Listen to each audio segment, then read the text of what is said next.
When you're lying in bed at night, do you ever randomly remember some relatively minor social missteps or poorly chosen words you did/said years earlier, and then beat yourself up over it, even though it really wasn't a big deal? If so, what happened? When I was 11, it was my first day at a new school and all the other students were also new. The maths teacher started our first class by asking each of us about our education background, what school we came from, what they taught in our last year's maths class, etc. Just trying to get a general idea of what kind of students he was dealing with.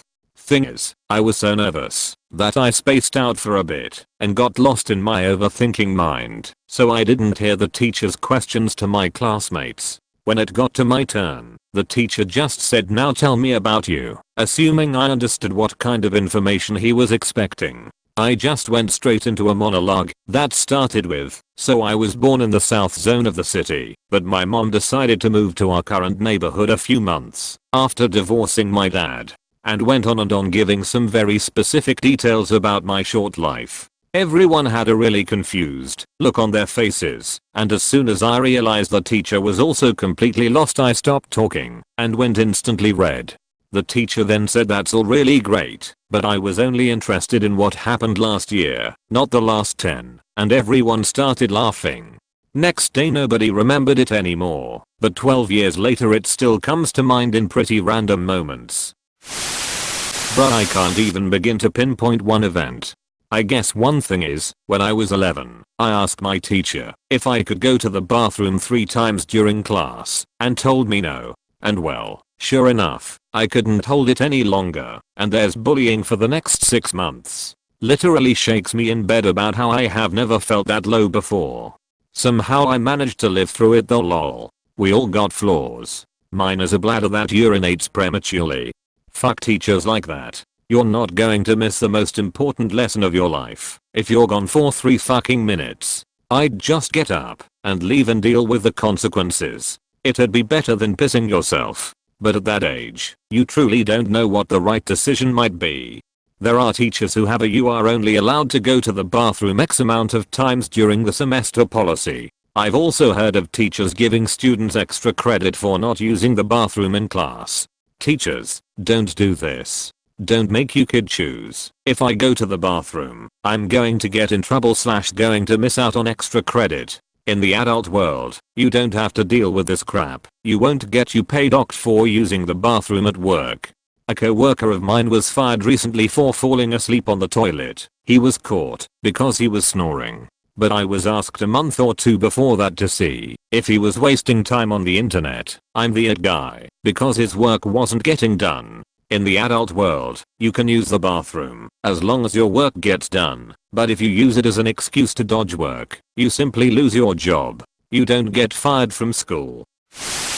When I was in 5th grade, our teacher said a joke in front of the class and everyone laughed, including myself. After the laughter died down, a girl looked up at me and said, "You have a really damn disgusting laugh." I became so self-conscious about laughter since that specific day, and after years I have trouble actually laughing. My brain kinda made it a habit to just smile or slightly chuckle at something, even if it is really funny. I went through a phase where I scolded people for reading Harry Potter because my parents told me it was evil. Lots of awkward situations because of that. The crazy thing is there is actually a lot of Christ mythology to the story. There's a chosen one, prophecies of the death of the chosen one, and he dies in sacrifice of everyone else. Then comes back to life. Nothing evil about it, just religious people being afraid of something they don't understand. My mom remarried and became Pentecostal. It was a rough childhood to say the least. Oh my god, I can relate to scolding people for stupid shit that didn't matter. My parents were ultra religious and taught me to have a really mess concept of men, sex, love, and relationships. When I was in middle school, I scolded so many of my friends for having crushes or getting boyfriends. I remember I lost one friend because I told her that it was disrespectful of her to have a boyfriend while also having a crush on Michael Bubble. I said some shit like her having a crush on Bubble while dating someone else was almost as bad as cheating. I always cringe and facepalm whenever I remember how much of a self-righteous dick I was. I totally deserved to be friend dumped.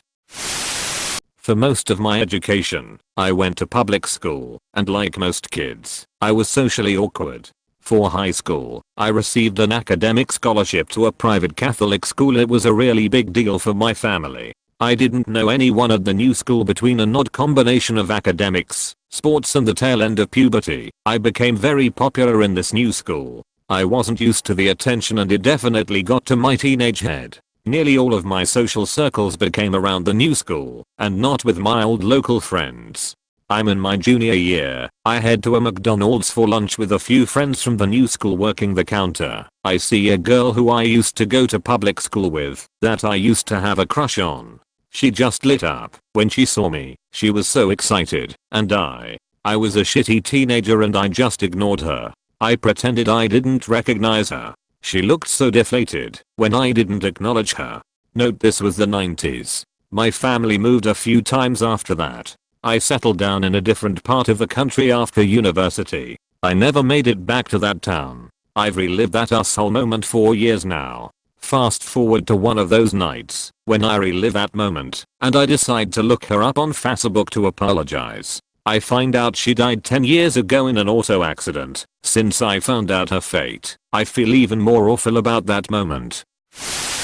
I accidentally mixed up an inside joke with the wrong friend group with disastrous results.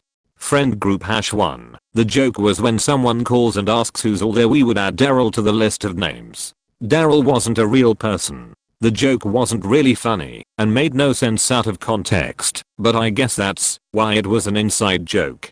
Friend group #2. I was hanging out playing some drinking games with a bunch of people that I hadn't hung out with in a while. It was a kind of get together to remember a friend that they had who had recently died in a car accident. I didn't know him that well, but I was always down to party. Anyway, the phone rings and the person who answered started listing off names. Sorting my cards for another round of presidents and arseholes, I offhandedly said, "Hey, and Daryl." It was the typical record scratch moment where everyone stopped and looked at me. Daryl was the name of the friend who had just died. This happened in 2002, and I still think about it all the time. Daryl was there in spirit and appreciated that you, at least, remembered he was there. I'm sure that's exactly what Op thinks to say all these years later, but in all actuality he just sat there and stewed in the embarrassment of the moment. They looked at him, silent. He grinned for a while. They stared at him, sadly. He laughed with a smile. They watched him with anger. He pondered it slow. He paused for a moment. He whispered, "Oh no."